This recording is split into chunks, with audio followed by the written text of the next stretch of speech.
This is part 2 of my interview with Capital K. Hello, my name's Robyn Rocket and you're listening to Robyn Rocket's Zoom podcast. This podcast series is made from interviews I did in 2023 with artists who inspire me. You can listen to the radio shows that these interviews come from and the music that the artists are talking about and their music at my website. My name is spelled Robyn and the website address is robynrocket.com/zoom. In this episode, Kay and I chat about making music and studio equipment. I hope you enjoy it. I watched a beautiful talk recently by Rupert Neve. Neve as in the company that make mixing desks. Neve, yeah. I watched this beautiful, it's probably like 15, 20 years old now, and it's a lecture he gives at a university, I think on their graduation.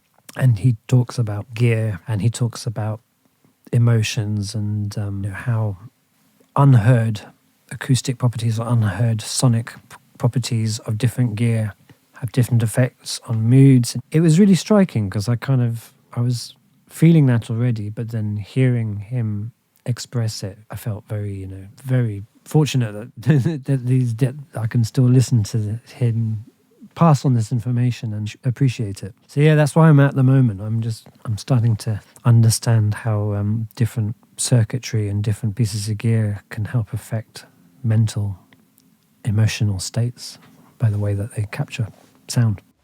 Can you tell me a bit about the main types of circuitry that are used in music studios? I mean, it's like, I guess, technically human hearing picks up on a certain spectrum of frequencies. So I guess there was an idea that certain gear, the human ear doesn't hear that, so it doesn't matter if we compromise in that field. But there's stuff that you're not hearing consciously, but it's still there subconsciously, or it's still there somehow, the sum of all the stuff together. I mean, obviously people now make a lot of reference to this stuff because we now digest most music in a very compromised format. Like MP3s, that kind of thing. Which is a shame, but also it's such amazing access to stuff. So it's like there's a compromise, you have access to so much. The compromise is the quality is slightly, compromised, we're streaming on the internet, we're downloading files, whatever.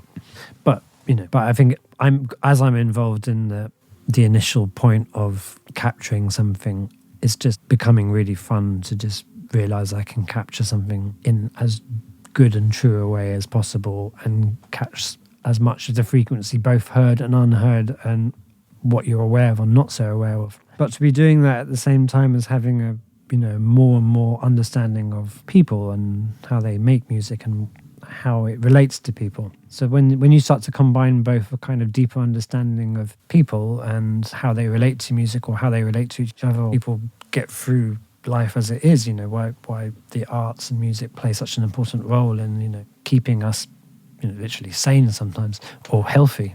And then when you realize that you can play a part in helping to manifest the music and record the music and make it be captured in a way that will then, set it on its path, to reach other people. I don't know, it becomes something deeply satisfying about it, And then when you start to sort of tune into like some of the old people from the past who've been involved in this stuff and realize that that there's a kind of, it's a thing that a lot of people get to as, you really do form quite an extraordinary bond with equipment and the sound of stuff and the understanding of how it works to make things work, That's my current process, Can you tell me anything about like you mentioned Rupert Neve and about circuitry? Can you tell me a bit more about that? I guess there's three sort of processes. I mean, I'm no expert. A transformer is wire coiled around a magnet. Yeah, well, actually, a transformer in itself, it's there's a gap, and then the circuit jumps from one side to the other, and then in that jump, it's either amplified or de-amplified. A valve is basically like a vacuum. It's like a big light bulb, like a big vacuum in a valve. And to be honest, I have no idea how they work at all. And then the other thing is a transistor, which works by two tiny pieces of metal being balanced on top of a perfectly pure crystal. And by having these two wires perfectly balanced on a pure crystal, you can create an amplification of a signal. So those are the three kind of like mainstays of a studio. Your gear is all either going through a massive illuminated vacuumed tubed light bulb, or your audio is jumping across two magnets, coiled and wire, or your audio's balancing on top of two little wires on a crystal. When you start to think about your sound playing with these sort of like these sort of elements, it's kind of quite fun.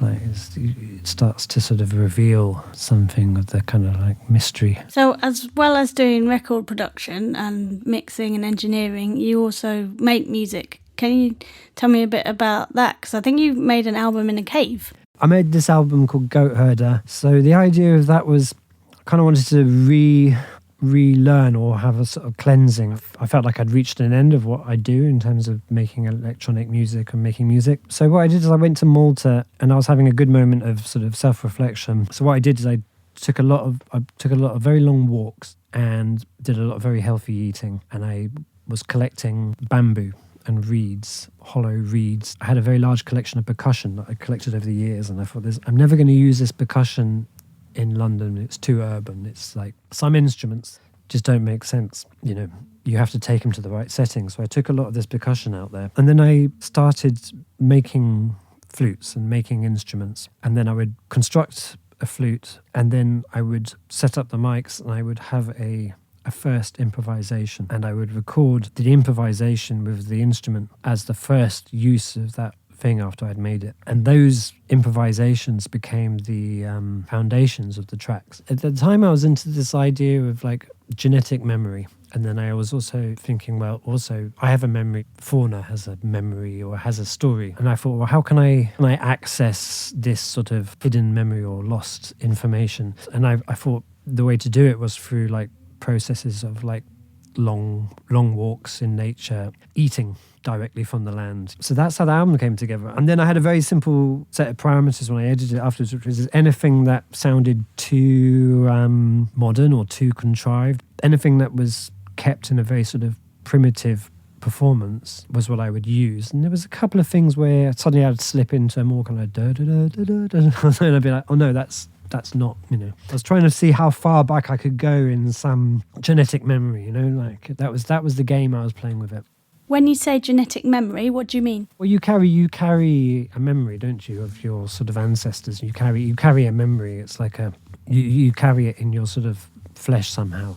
Then when I had this conversation with Christian, he told me this really interesting story about an outfit that he got from a charity shop, and I really wanted to include it because in my head it's kind of related to what he was saying about genetic memory, but it doesn't directly follow. So I'm just saying this to try and link the two together for you. I remember I picked up an outfit in this charity shop, and it was so powerful. I could never really wear it, and I was like, I know this belongs. I could never work it out. I could sense that it belonged to someone.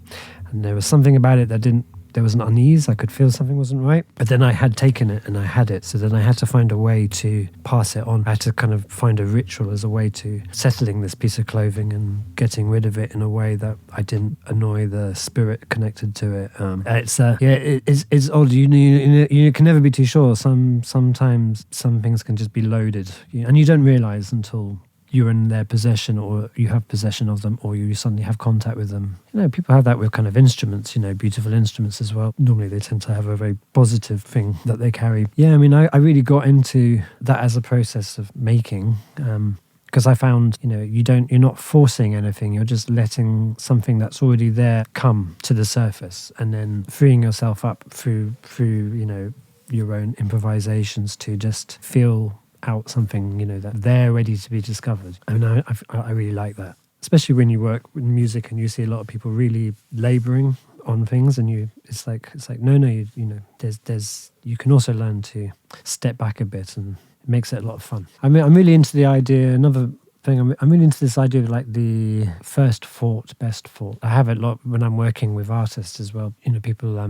like, oh, do you want demos? Do you want me to send you this, and then I'm like, I don't want a very well constructed demo. So, if you want, you send me, you can just send me a phone recording in your rehearsal room or anything. But I always wait until I'm really just have a clear mind about something, if I'm ever working on a thing, and then I'll just sit and have one very quick listen to something, and I'll have a very intuitive idea of how I should approach something. Even like with a recording session, I'll have a concept of who I'm going to be working with and who I'm going to be recording, exactly what it's going to be before, but I'll wait till the right moment, and then I'll just have an instinct of like, oh, I think this is how I should approach this. And I always find that I can trust that, if you get very good at understanding how to let a very instinctive idea come, and often those are the ones that you can run with for quite a bit, rather than lining up a whole list of options for yourself at the very beginning and then immediately tripping up on your own possibilities. And I think that's a lot of working with people. A lot of it is about helping people just to make decisions, or just being able to make a decision. And a lot of that can come from the idea of just getting very good with a sort of instinct. Well, thanks so much, Christian, for chatting to me. The executive producer of this podcast is Paul Dutnall, and it's created with funding from Arts Council England. Thank you to you for listening. Bye-bye.